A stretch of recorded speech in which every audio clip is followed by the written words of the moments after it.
the Obama team is now beginning to attack on the Republicans. It is evident from what has transpired in the last couple of weeks, it wasn't before, but now enough evidence is in, that they really believed that they were going to get the Republicans to go along with them. They were wrong. So now they have a new tact. The new tact is what should have been from the get-go, in my opinion, which is, well, if the carrot didn't work, let's take out the whooping stick. As one of our listeners once famously said, take them out and beat them with a stick. They will do. They will do. So here comes Obama. Here he is speaking today on this issue. Now, I believe that legislation of such magnitude as has been proposed deserves the scrutiny that it has received over the last month. I think that's a good thing. That's the way democracy is supposed to work. But these numbers that we're seeing are sending an unmistakable message, and so are the American people. The time for talk is over. The time for action is now. Because we know that if we do not act, a bad situation will become dramatically worse. Crisis could turn into catastrophe for families and businesses across the country. And I refuse to let that happen. We can't delay, and we can't go back to the same worn-out ideas that led us here in the first place.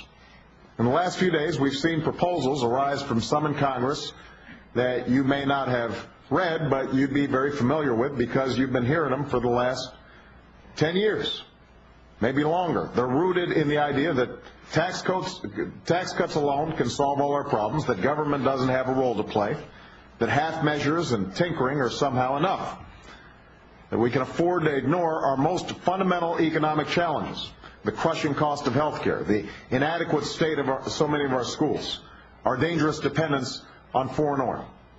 So let me be clear. Those ideas have been tested, and they have failed. They've taken us from surpluses to an annual deficit of over $1 trillion. And they brought our economy to a halt. And that's precisely what the election we just had was all about. The American people have rendered their judgment. And now's the time to move forward, not back. There you go. Now we're having a goddamn conversation. Okay? You bring out the stick and you hit them over the head with it. Hey, we just had an election. The American people have rendered their judgment. And what you've done over the last 10 years has been a failure. This idea of tax cut after tax cut after tax cut, it does not work, and you were thrown out of office because of it. And time for talk is over. Time for action is now. There we go. Scare them a little bit. Because reaching out to them in a friendly manner does nothing to convince Republicans. Beating them over the head so they get scared, all right. Then we're beginning to get to a point where they might take action by voting with you. Now let's see what happens. Again, I could be wrong, but we're going to see, because now that he's brought out the stick, my guess is all of a sudden the Republicans are going to go, oh, do we want to mess with this president who's really popular and is now beating us up in public and is going to cost us votes in our home states for the senators in our own districts for the congressmen? Now all of a sudden they're going to want to play ball a little bit more. Supposed to do, you take them out of the office and hit them with a stick a couple times. They will do. They will do. They will do, damn it. Let's go. Let's shove it down their throat. Remember Mike Singletary's rule. Rule 1, punch him in the mouth.